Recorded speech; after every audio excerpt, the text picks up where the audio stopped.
नमस्कार friends, welcome to my YouTube channel.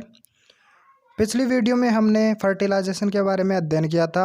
आज की इस वीडियो में structure of DNA means DNA की संरचना के बारे में अध्ययन करेंगे। अगर आपने अभी तक मेरे चैनल को सब्सक्राइब नहीं किया तो प्लीज़ सब्सक्राइब कर लीजिए।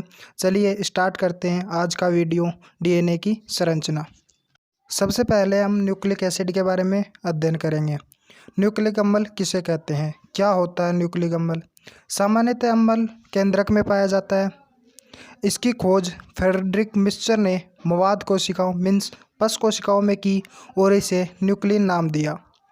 सामान्यतः न्यूक्लिक अम्ल दो प्रकार का होता है, पहला है डीएनए और दूसरा है आरएनए। डीएनए का पूरा नाम डीऑक्सी राइबोन्यूक्लिक अम्ल होता है तथा आरएनए का पूरा नाम राइबोन्यूक्लिक अम्ल होता है। सबसे पहले डीएनए के बारे में बात करेंगे, आरएनए के लिए अगली वीडियो में चर्चा करेंगे। डीएनए यह एक आनुवंशिक पदार्थ होता है जो दो पॉलीन्यूक्लियोटाइड श्रृंखलाओं से मिलकर बना होता है। डीएनए की खोज वॉटसन तथा क्रिक दो साइंटिस्ट ने मिलकर की। डीएनए में पाई जाने वाली शर्करा को डीऑक्सीराइबोज शर्करा कहते हैं और डीऑक्सीराइबोज शर्करा का फॉर्मूला C5H10O4 होता है। डीएनए में पाए जाने वाले नाइट्रोजन सार एडेनिन, गुआनिन, साइटोसिन तथा थाइमिन होते हैं।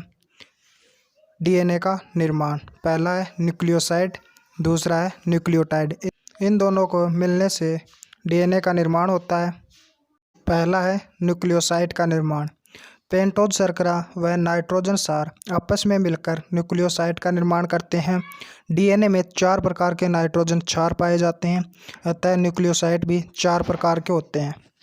पहला है डीऑक्सी एडेनोसिन, दूसरा है डीऑक्सी गुआनोसिन, तीसरा है डीऑक्सी थाइमिडीन, चौथा है डीऑक्सी साइटिडीन। दूसरा है न्यूक्लियोटाइड।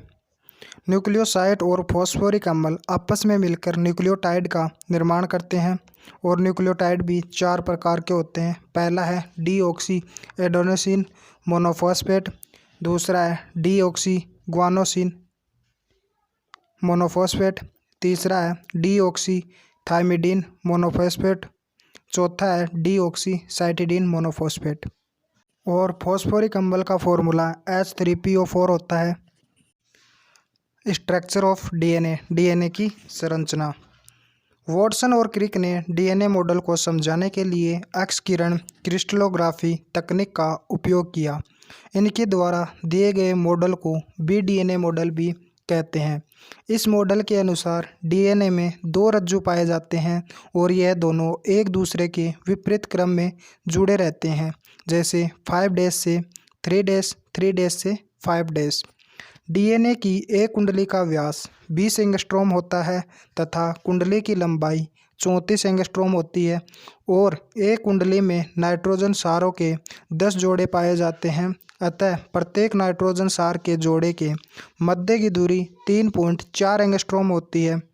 पेंटोज शर्करा के कार्बन संख्या 1 से नाइट्रोजन सार जुड़े रहते हैं, जबकि 3 व 5 से फॉस्फोरिक अम्ल जुड़ा रहता है। एडेनिन सदैव थाइमिन के साथ, जबकि गुआनिन सदैव साइटोसिन के साथ जुड़ता है। एडेनिन और थाइमिन के मध्य द्विबंध, जबकि साइटोसिन और गुआनोसिन के मध्य ट्रिपल बॉन्ड पाया जाता है। नाइट्रोजन सारों के मध्य हाइड्रोजन बॉन्ड पाया जाता है। टाइप्स ऑफ डीएनए, डीएनए के प्रकार।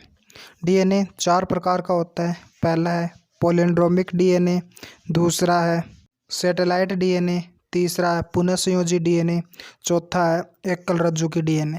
पहला है पॉलिंड्रोमिक डीएनए, ऐसा डीएनए जिसकी दोनों श्रृंखलाओं में नाइट्रोजन सारों का क्रम विपरीत हो पॉलिंड्रोमिक डीएनए कहलाते हैं।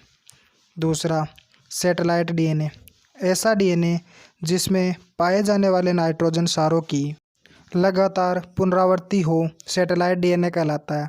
इस डीएनए को रिपीटेटिव डीएनए भी कहते हैं।